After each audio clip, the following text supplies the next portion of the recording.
Hola, soy la doctora Valmira Gutiérrez, médico internista y hematóloga. Actualmente laboro como jefa del Banco de Sangre del Hospital de Traumatología y Ortopedia de alta especialidad en Puebla. También tengo mi consulta privada en donde veo particularmente pacientes con anemias, alteraciones de las defensas, leucemias, linfomas, mielomas y cualquier otra alteración de la sangre.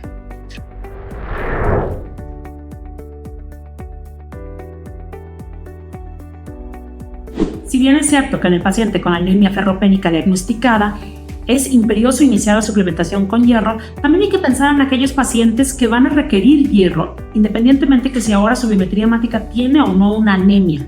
Hay que buscar la ferritina, si está por debajo de 50, entonces es una ferropenia sin anemia. ¿Como en quién? Como los pacientes con cirugía de pérdida de peso, bypass o manga gástrica, las mujeres embarazadas o en lactancia, los pacientes que tienen enfermedad renal crónica y están en diálisis o hemodiálisis, y aquellos pacientes con grandes quemaduras.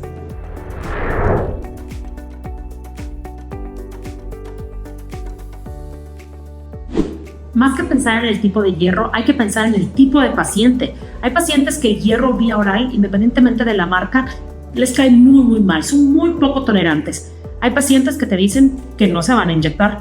Hay pacientes que dicen que prefieren tomar pastillas toda la vida. Hay pacientes que por alguna razón u otra no absorben bien el hierro vía oral. Entonces, buscamos al paciente, vemos las condiciones y entonces elegimos el hierro que sea ideal para él.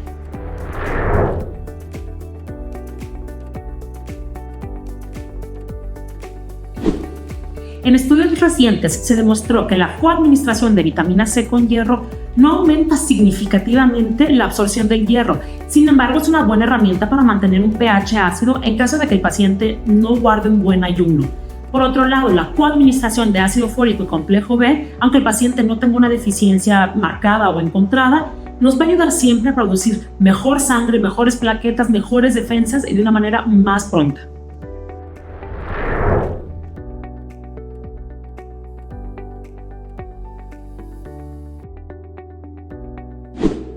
Al paciente le revisamos sus laboratorios, lo interrogamos y lo exploramos. Sus laboratorios van a tener una hemoglobina baja y una ferritina baja. Pero a la hora de explorarlo vamos a ver un paciente pálido, un paciente con caída fácil de cabello, uñas frágiles, manos frías. Podemos encontrar taquicardia, taquipnea. El paciente va a referir disnea, ortopnea, se va a marear de manera fácil. Y además puede referirnos que come hielo, barro, piedras. Esto se llama pica y hipagofagia.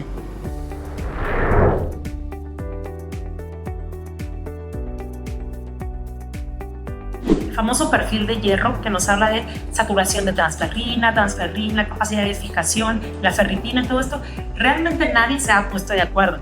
En los últimos consensos y congresos se ha dicho que los niveles de ferritina idealmente deben de estar por arriba de 50 para decir que un paciente no tiene ferropenia. Sin embargo, si el paciente tiene una enfermedad crónica o inflamatoria, tienen que estar entre 50 y 100, no más de 100. El rango es muy amplio, pero de todas maneras hay que tenerlo en cuenta. El perfil de hierro de poco nos va a servir si el paciente está tomando hierro o tiene hierro parenteral. Lo que yo hago, en mi caso muy particular, es ver la hemoglobina, ver la ferritina y ver al paciente, los síntomas que el paciente menciona.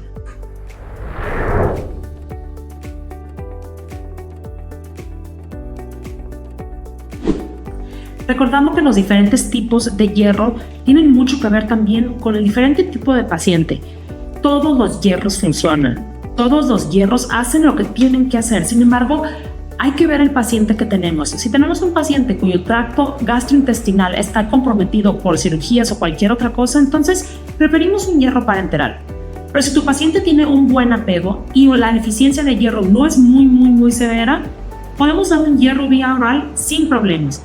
Ahora, hay diferentes tipos de hierro vía oral. Por ejemplo, el hierro sucrosomal tiene una tecnología nueva que lo ayuda a absorberse de una manera mucho más eficiente, no dependiente de la hepsidina. Entonces, este nos puede servir mucho en aquellos pacientes con poca tolerancia y con pacientes con enfermedades crónicas inflamatorias como artritis reumatoide, lupus, enfermedad renal crónica, donde la hepsidina está elevada y se prefiere otra vía de absorción.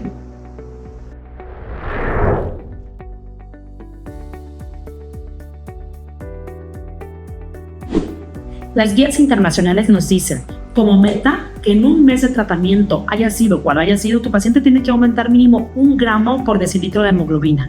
Si tenía 10, llegar a 11, por ejemplo.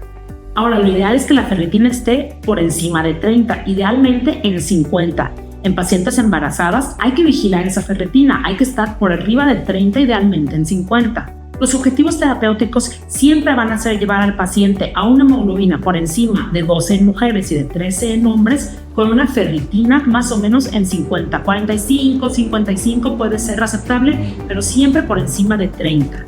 El plazo para cumplir estas metas es muy variable. Un paciente con 5 o 6 de hemoglobina nos tardaremos unos 5 o 6 meses, pero en un paciente con una anemia leve, hemoglobina de 10 o 11, podemos resolverla en tan pronto como un mes.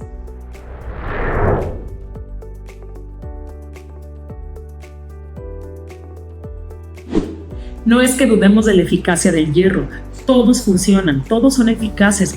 Más bien los retos que nos presenta un paciente con anemia puede ser la polifarmacia, los efectos secundarios del hierro vía oral, que son náuseas, vómito, diarrea, estreñimiento, mareos, un sabor metálico en la boca. Eso puede ser un gran reto porque el paciente no acepta tomarlo.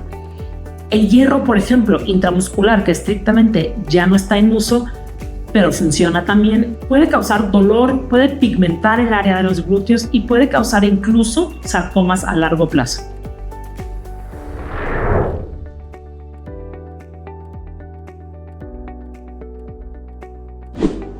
Como estrategia para mejorar la absorción, yo les recomiendo a mis pacientes tomar el hierro en ayunas, idealmente con agua simple o si se puede un jugo cítrico, 1 hora antes de cualquier otro alimento o medicamento. Recordemos que el hierro vía oral tiene muchas interacciones medicamentosas, sobre todo con calcio, con levotiroxina, con inhibidores de bomba como omeprazol, pantoprazol, etc.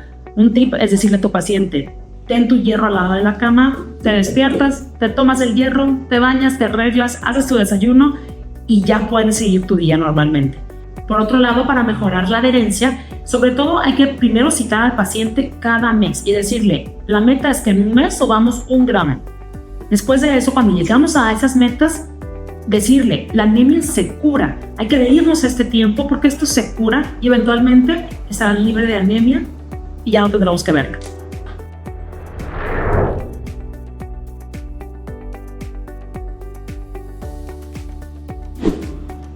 No es tanto que sea un reto, sin embargo, en pacientes con suplementación vía oral pudiéramos tener un sangre oculteneses, un estudio positivo por el hierro. Entonces, bueno, eso nos puede limitar un poco en aquellas personas que su anemia viene de un sangrado de tubo digestivo.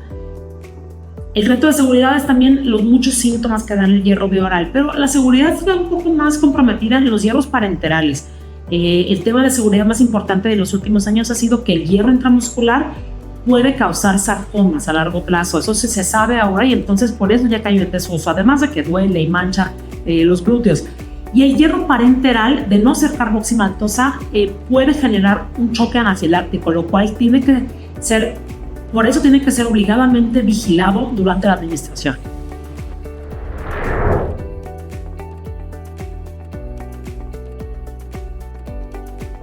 Definitivamente, los efectos adversos más relevantes en la administración de hierro vía oral son todos los síntomas gastrointestinales: náusea, vómito, diarrea, estreñimiento, heces de coloración negruzca, incluso mucho mareo y sabor metálico.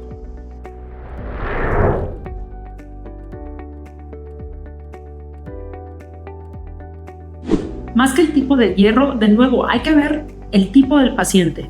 Si es un paciente pediátrico, la suplementación tiene que ser en gotas o en jarabes. Si es un paciente con alteraciones de tracto gastrointestinal, idealmente tiene que ser parenteral. Si es un paciente con muchos recursos, le podemos mandar varias aplicaciones de hierro como carboximaltosa férrica, que el precio es elevado.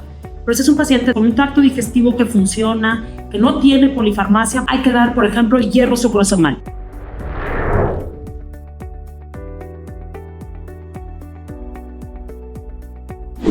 La información más importante para poder prescribir el hierro o cualquier otro medicamento siempre va a ser la medicina basada en evidencia.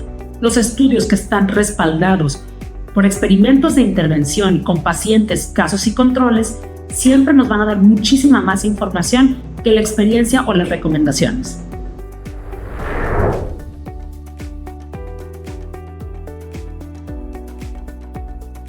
Si yo pudiera tener un suplemento, lo ideal sería que fuera fácil de tomar, agradable al gusto, que tenga una gran cantidad de hierro, pero que no dé efectos secundarios en el tracto gastrointestinal, que el precio sea reducido y que pueda estar al alcance de todos los pacientes. La anemia es una enfermedad muy prevalente. Al día de hoy, más de 2.6 billones de personas en el mundo padecen anemia, pero otros tantos tienen ferropenia sin anemia.